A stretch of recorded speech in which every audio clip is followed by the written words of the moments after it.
honestly, I would say like just the self-expression it brings, you know. For us, like in the area, a lot of people like connect like artwork to even artwork on their arms. Like me, I'm covered in tattoos. It's all artwork to me. It's all it tells a story, and I feel like it's the same thing with the car. It's on wheels, you know, and it's just like the whole being able to like pull up to a gas station, you know, you're putting gas in your car and someone wants to talk about your car, and like, man, sometimes I'll sit to have a conversation for 2-3 hours. Sometimes I won't even make it to the event that I was supposed to show up to, but you know, anytime someone asks about the car, I'm there. I want to talk about it because I was that kid at one point, and you know, I would also say like to me it's the youth that come up to me and like, man, you know what, I'll be, you know, real specific with you, and you know, just not sugarcoat anything. I feel like sometimes our lowrider community does more for our community than our community leaders do, you know.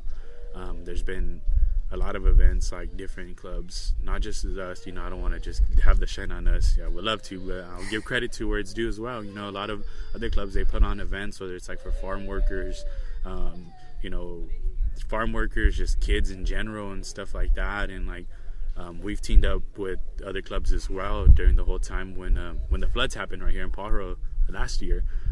We did a whole like warm meal give back. We took out barbecue pits and we were accepting donations, and we cooked meals for them. So we had everybody coming down from, you know, that were housed at the Santa Cruz County Fairgrounds and different little stations. They were coming down. People that were sleeping in their cars, they were coming and they were picking up clothes because a lot of them didn't have time to get their stuff out, you know, from the floods that happened. So, you know, that's why I feel like sometimes like our whole lowrider scene, we don't get enough credit for it, you know, whether it's just like little things that we do. And I feel like now people are starting to see, people are starting to realize what the whole lowrider scene about. It's not just about cars, it's not just about motorcycles or going to car shows or hanging out.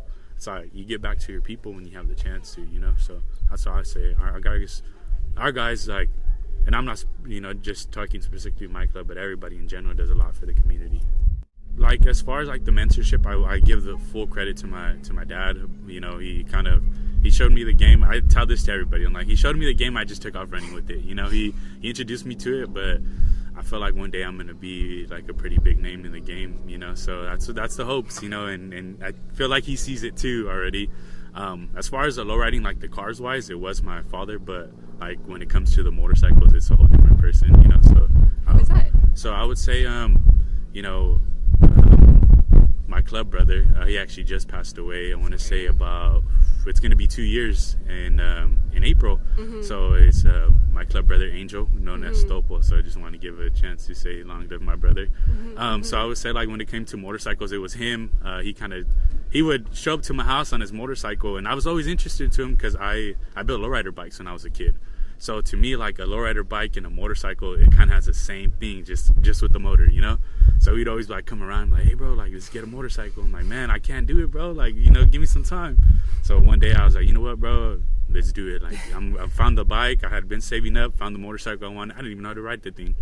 I called him. I was like, hey man, I'm gonna need you to ride it. He's like, all right, I'm gonna do one thing. I'll ride the motorcycle to your house, but after that, it's on your own. You gotta learn. So yeah, I would say those two, my dad and my club brother that's now resting in heaven. I'm really sorry for your loss, but it's beautiful you're able to carry on his legacy. Oh, you definitely. Yeah, I ride for him 24/7. So every time he's with me, every time I'm on the bike, he's with me. So.